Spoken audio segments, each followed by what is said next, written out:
Hello, hello, hello. Welcome, welcome, welcome. Come in, come in, come in. This is to Tamika's Den. I am Tamika. Get on in here, y'all. Get on in here. Kick off your shoes and relax your feet. You are now in the den.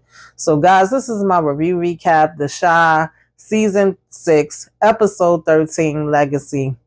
Baby, The Shy. Come on in here, y'all. Come on in, come on in, come on in. The Shy. Let me holler at you, okay? Shout out to my brother, the big Brillo, the big review. I gotta take a piece off of him for a minute and say, let me holler at y'all, The Shy.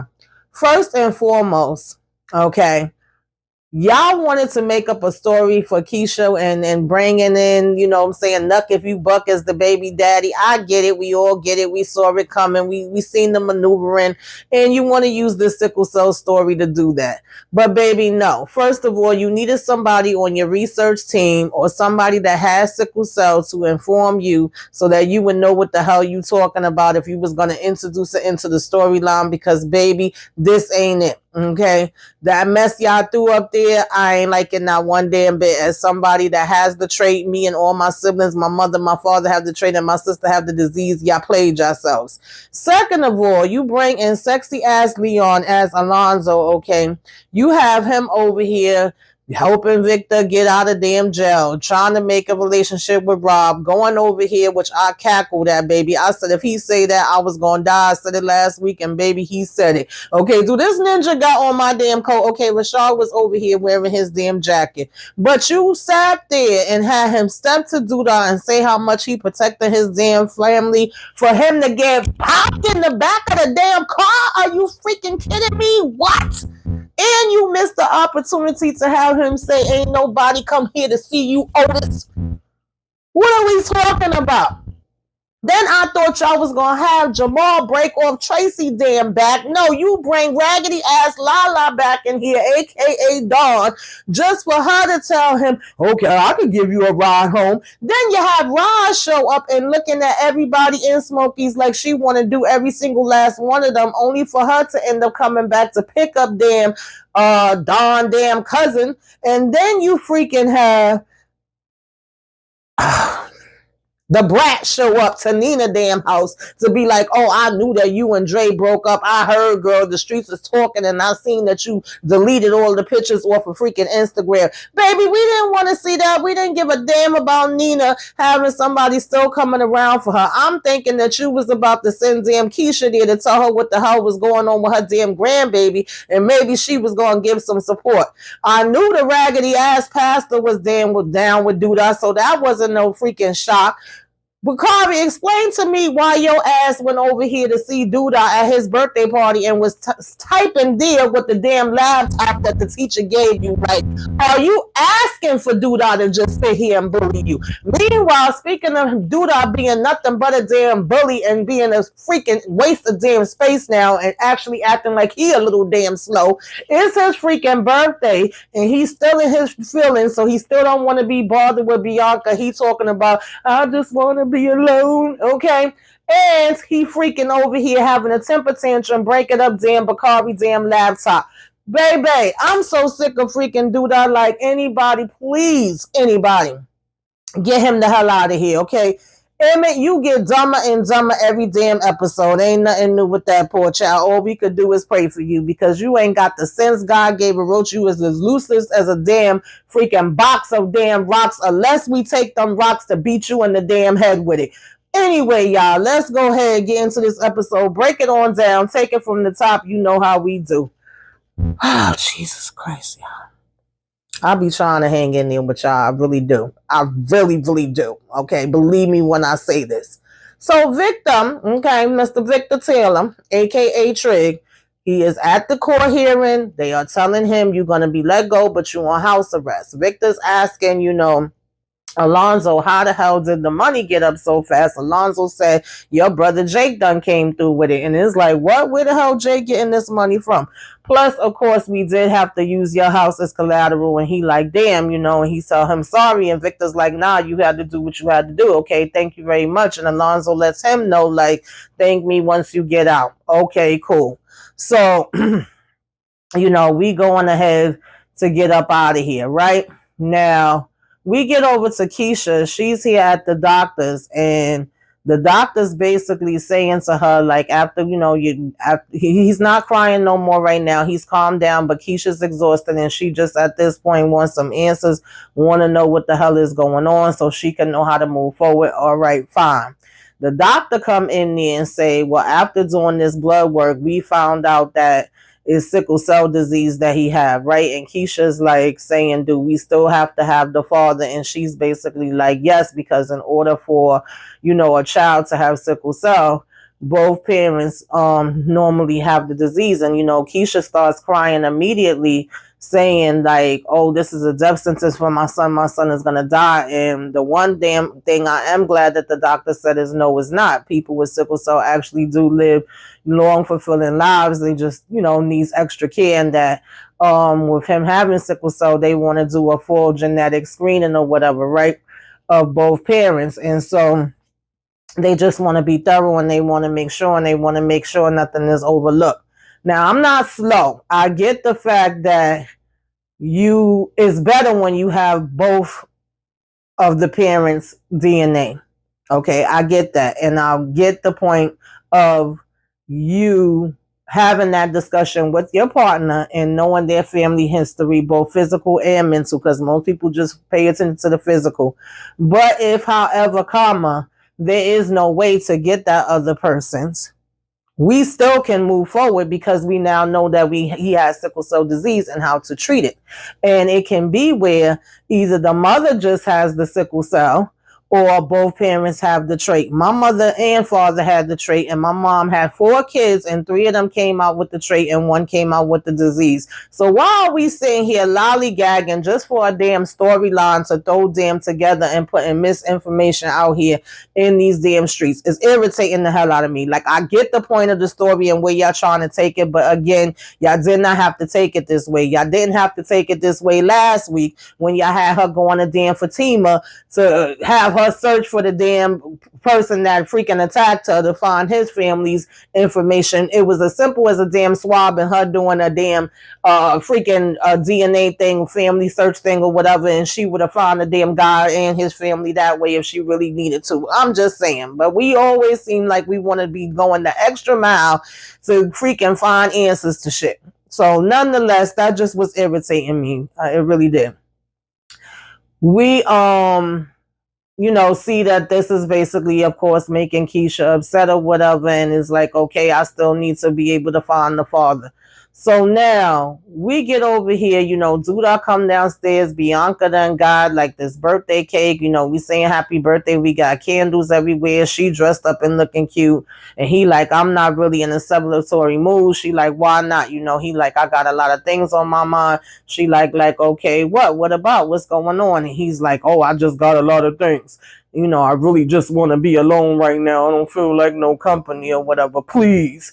And then she's in her, funk now, and she like, all right, whatever, what I'm saying? So she go ahead and leave, and he sit down and he blow the candles out. Now, Victor get picked up by Rashad and Jake, and he asking, where the hell did you get money from? And he like, I don't know, it was a bag outside the damn house. No, I thought Jake was gonna say he done made some more sales with the pastor wife or something. That was funny because Victor was like, so you just picking up random damn bags of money and you don't know where the hell they came from? I mean, obviously the only person that's gonna be dropping off a damn bag at the house is Duda, so it don't take us that much to figure it out. But Jake is basically like, Ninja, you out, right? And then Rashad is like, whoa, calm down. Like, the point is that you outside, let's go ahead and get you home. And of course, he like, you ain't outside because the only place Victor could go to is home to get that damn bracelet on his damn ankle, because he's on house arrest. So then we basically, see damn Roz showing up. She coming into Smokey's looking around. Oh, what happened? This business used to be booming before, and it's looking a little shabby in here. It could use some work, and I'm going to send my damn, interior decorators over here. When she first came in, Damon do have the job at, Smokey's now. His brother, he going over the books. So she like, who the hell are you? And he's saying, I'm Emmett's brother. And she like, I didn't even know he had a brother. Here come Emmett Half. And he like, boy, would you stop with the damn half? Let that shit go. Then she proceeds literally going one by one to each person, like, and who's this? And who's over here? You know, Emmett over here saying that he don't want no more money from them. It come with too much baggage. And she asking, like, you know, it was booming before. And he's saying people are scared. She like, well, you gonna have to go ahead and get up some ideas. I'm gonna send some people over and help you out, because we need to start giving some free foods, you know, free food Fridays for the kids or whatever, to get people coming back in. That is a smart idea. So then she said Taco Tuesdays, and he was like, we don't sell tacos. But meanwhile, she end up all the way in the back, and you Dom, right?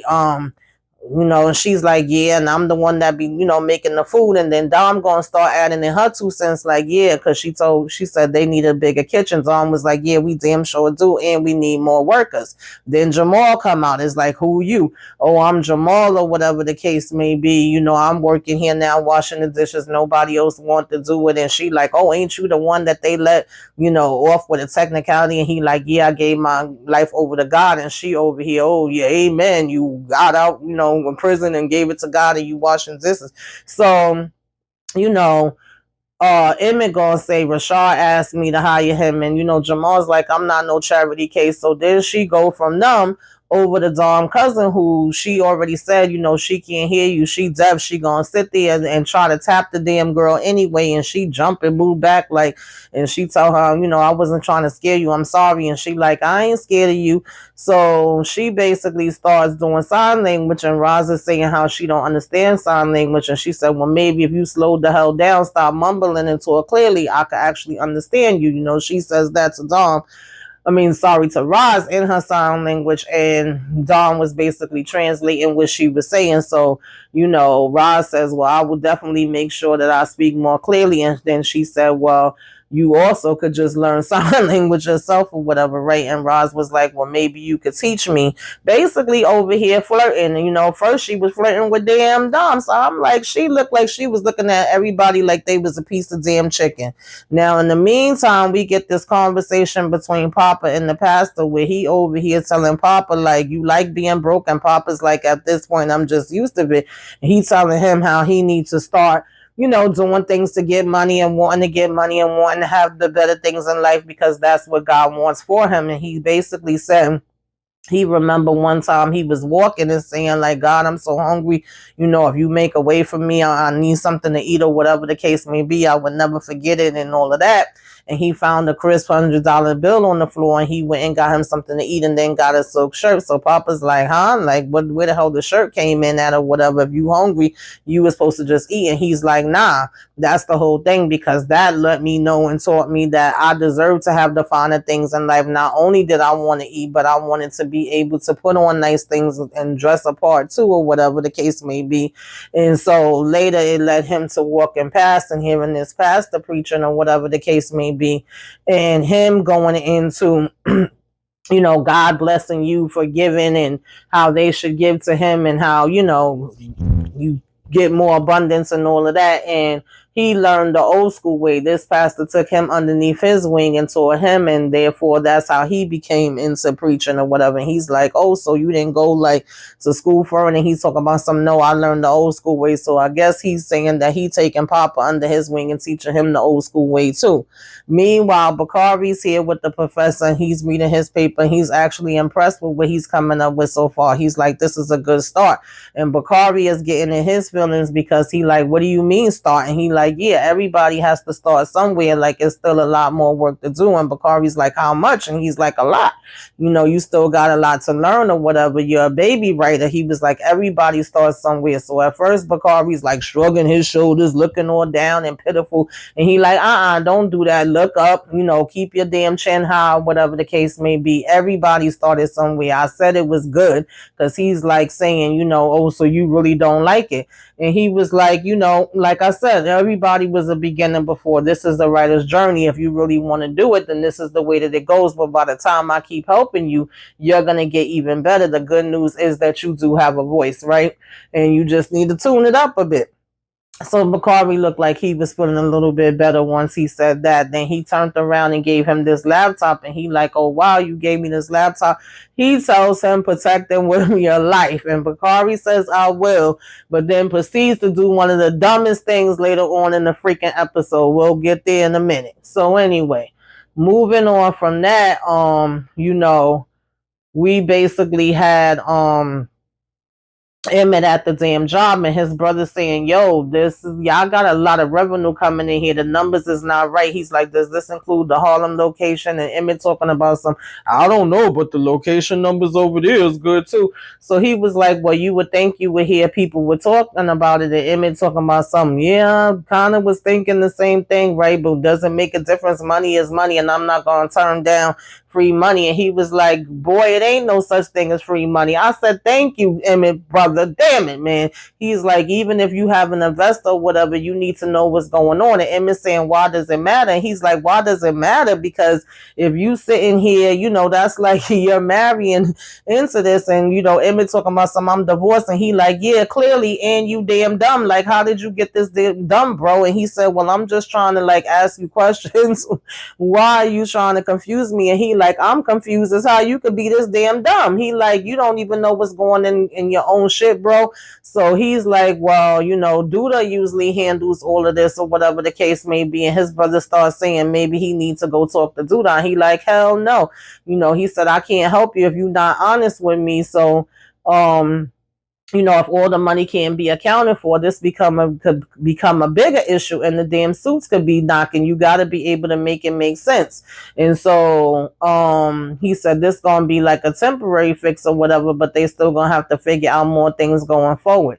And so Emmett was saying, temporary fix is okay for now. So nonetheless, he told him either cut ties with Duda or take Duda out. And he said, shit, I already tried that and I failed at that or whatever, right? And then he said, well, I could go talk to him. He said, shoot, then he gonna take your ass out. He was like, nah, not if I could help with getting the damn books right. I'm sure that he don't want to go to prison or get in trouble either. So now, Duda's over here with Victor, and Victor saying like, I appreciate you giving, the money, but I really don't want Victor to be involved in any of this. Dude over here laughing with his crooked smile, smoking a damn cigar, talking about as long as you stay quiet, ain't nothing gonna happen. You ain't say nothing, right? That's why they freed you. That was the most important thing that you basically was able to get out. And he was like, if you stay quiet, then everything is gonna be good. And Victor's like, yeah, I'm gonna stay quiet and it better be good. Okay. And dude, I'll just look, and he let him know that they did find DNA in the damn car as far as Q. So he's like, well, that ain't gonna matter.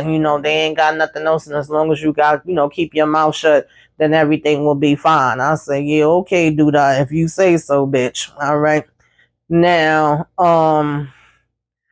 going from there, we basically had Pastor and I'm sorry, I'm about to be skipping y'all. After Pastor spoke to, why am I not remembering his damn name, y'all? Papa, child. I don't know why my mom just had brain fog, right?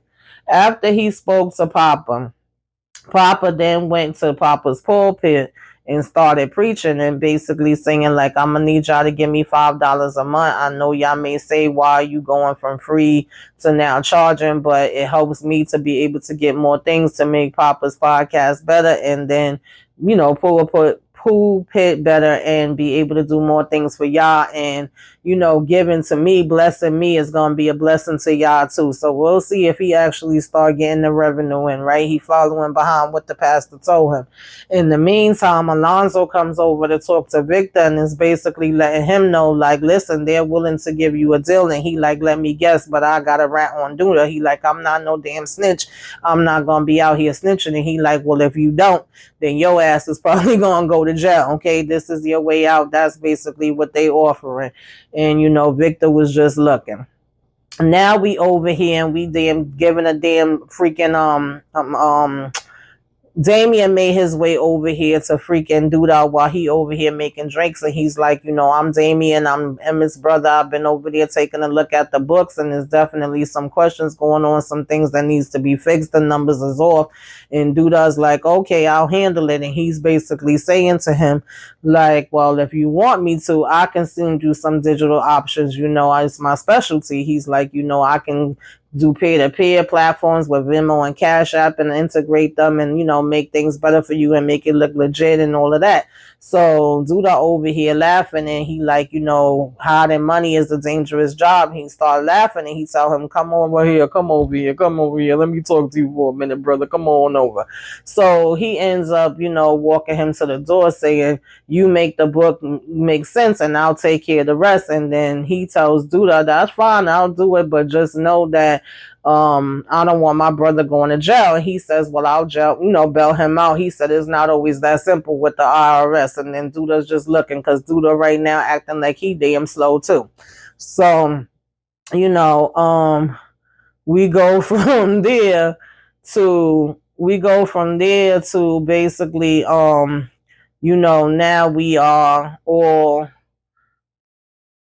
celebrating Duda's birthday or whatever the case may be, right? No, I'm sorry. Matter of fact, before we get to celebrating Duda's thing, we had also seen like child, why am I forgetting everybody named Gemma, her daddy, and his girlfriend, right? They taking pictures, right? Marcus and Tiara, we doing family pictures. They really did look beautiful though, I ain't gonna lie. And they was like, oh, beautiful black family.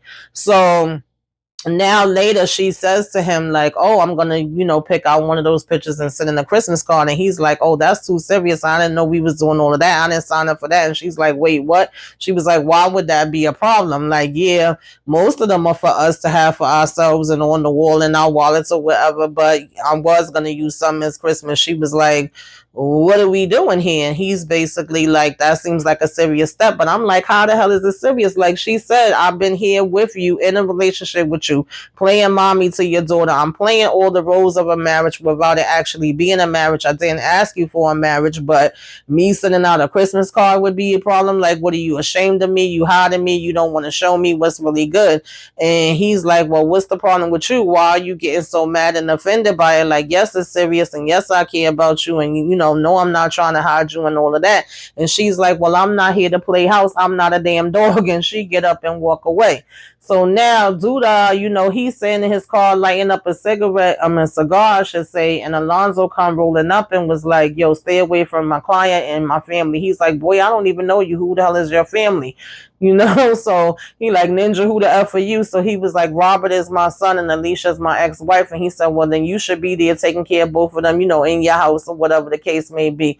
And he told him, they don't take orders from me. I don't live in the same house as them. He said, wow, you ain't in the same house, but you still trying to look out for them? And he said, hell yeah, that's what a real man does. Whether you in the house or not, you still look out for your family, even if I'm not there anymore. And so he tells Duda, well, if I was you, all the damn people that don't like you and is after you, I would be worried about protecting my own damn self, okay? And he drive off. I said, oh, Lord, okay. So we basically, of course, had a conversation between Emmett and Keisha as well, where he's like, I don't want to go to Nuck. I don't want to talk to him, because he asked her, well, who else could it be if it's not, the guy that attacked her or whatever. And she's basically like, you know who? And he like, oh, hell no, Nuck. Nah, I'm not doing this. I don't want to deal with that. And she's like, we have to. He have a right to know. So finally, we go and we see Nuck, and Nuck is like, if Keisha says that he is, then that's it. He believe her. He don't need nothing else. And, Emmett is basically like, I do. I want a damn paternity test to confirm it. And so they get the paternity test back, and he look at it, and obviously it is his, and he's kind of down in the dumps about that, because now that means we're going to have to deal with him. We ain't got no choice, right? So now Alonzo comes over to Alicia, and he sees Rashad open up the door. He's shaking his hand, and he like, is that my damn coat? So that was so funny, yo. And he walk over to her, and she over here talking about, you want to join us for drinks? And he like, nah, I'm good. If you see my son, please tell him to get in contact with me. And she like, and what about me? And he like, yeah, nah, I'm good. I'm busy. I'm working. And she was like, oh, ain't nothing changed or whatever, because that's what we've been hearing, is that he's a workaholic. And he like, yeah, there. You know, you still looking good though. And he like pressing up on her, and you seeing Rashad looking like if he jealous and mad because she talking about some, oh, you don't want to see me too, or whatever the case may be. Like if she flirting with him right in front of Rashad, and she's like, you know, basically, like I said, when he said he was working, some things never change. And he's like, yeah, you as beautiful as the day, you know, first day I ever laid eyes on you, and coming in for a kiss. And so when he leaving out, he like, yeah, nice jacket, brother. So Rashad then gets pissed, and he throwing the jacket, and he rushing down the damn hall, and he like, oh, I don't know who the hell you think you playing with, and you trying to freak out. I don't appreciate you trying to turn me into your ex-husband. She said, you could never be him. I said, I know that's right. He said, I don't want to be him, bitch. He was like that, you know. She said, I just gave you the jacket so you could look the part.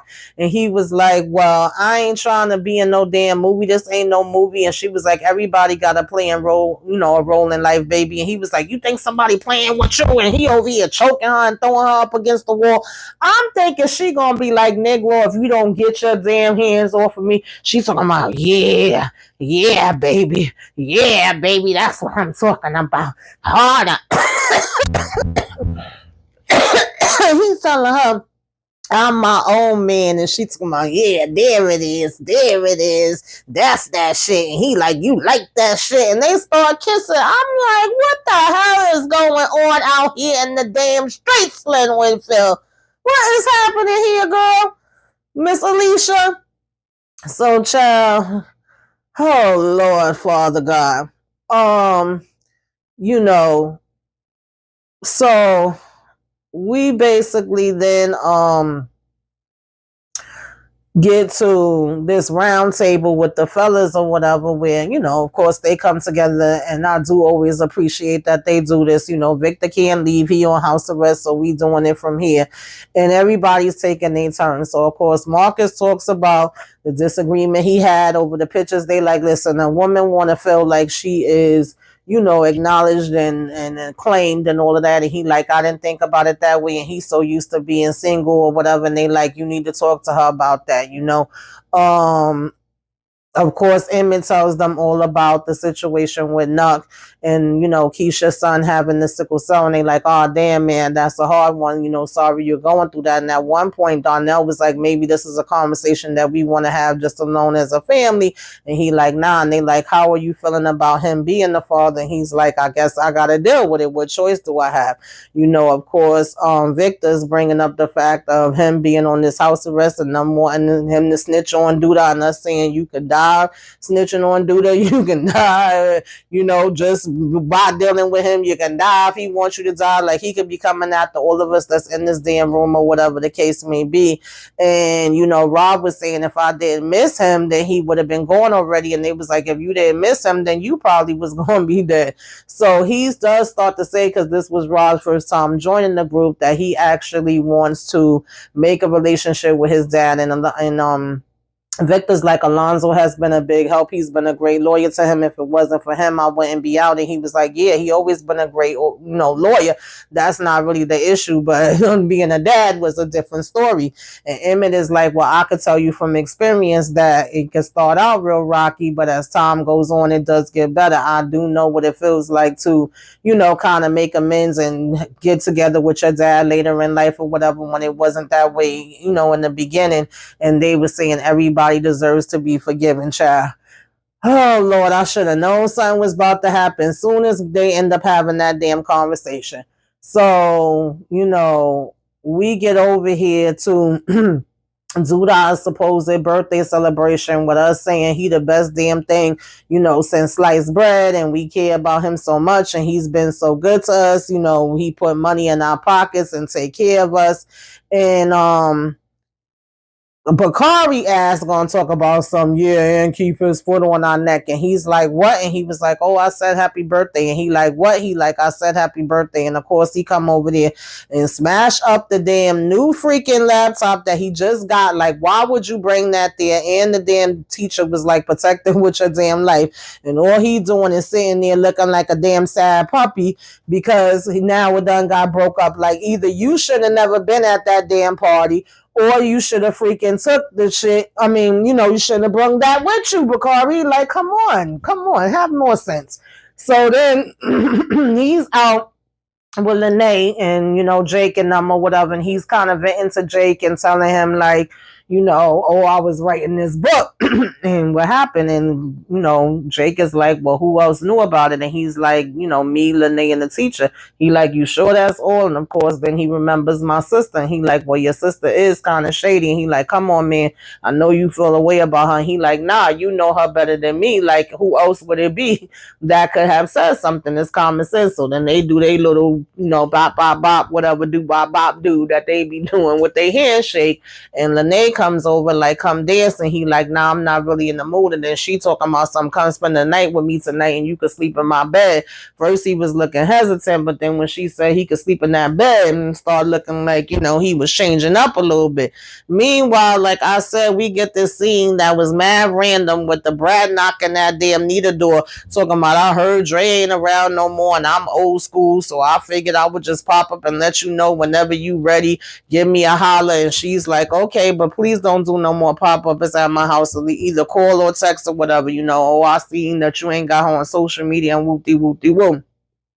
Meanwhile, child, this damn pastor, I don't know, child, he really feeling his damn self because he really thought he was about to sit here and tell Duda, like, we gonna renegotiate this deal. Like he was trying to extort him and tell him that he need for the funds to be a little bit higher now. He ain't gonna be doing nothing for the same way that he was doing it. And Duda was like, well, we already have a damn deal. And he was like, well, I'm sorry that it can't work that way. And Duda was like, says who? And he was like, says me, you ain't got no other choice and it ain't nobody else that you could go to but me. And Duda was like, oh, okay.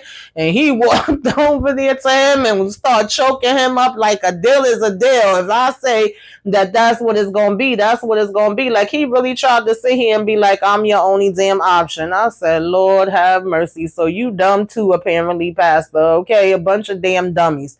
Now, Jake and Gemma, child, I really didn't give a damn about this. They was trying to get their groove back, and she was like, every time I'm looking at you and, trying to kiss and feel on you, all I'm seeing you is with you with her.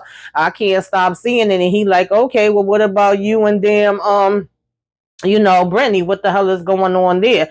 And she took him out, I don't want to bring up other people right now. He like, you the one that just brought it up. And she was like, it's just really weird or whatever the case may be. And so I don't know, child. I pretty much feel like that's the end of Jake and Jim. And like I said, I really don't care. After that, they just was kind of laying together. Okay, hugged up. Whatever. Now, we then, had, oh,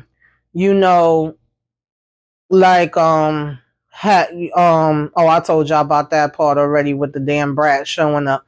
We then had, Alonzo walking out or whatever, and we see him walking towards his car, and the whole time I'm like, no, look around, look around, look around, look around, look around, make sure ain't nobody following you. I'm like, you out here by yourself, you ain't got no him or nothing, but you want to come up, talk, and mess to Duda, knowing the type of person that Duda is. Like, nah, he can't be this dumb. He gotta be freaking smarter than this. There's no way you ain't gonna tell me this. And he go and sit his ass in the damn car and basically end up freaking turning around to look in the damn back seat, and we just see pop and see the person get out the damn car. I said, I know y'all freaking lying. Then we see Roz pick up damn Dawn cousin. We see Dawn walking up to Jamal talking about some, can I give you a ride home? I was just like, what? Who gives a shit about any of this? Like, okay, why are we here, y'all? Why are we here?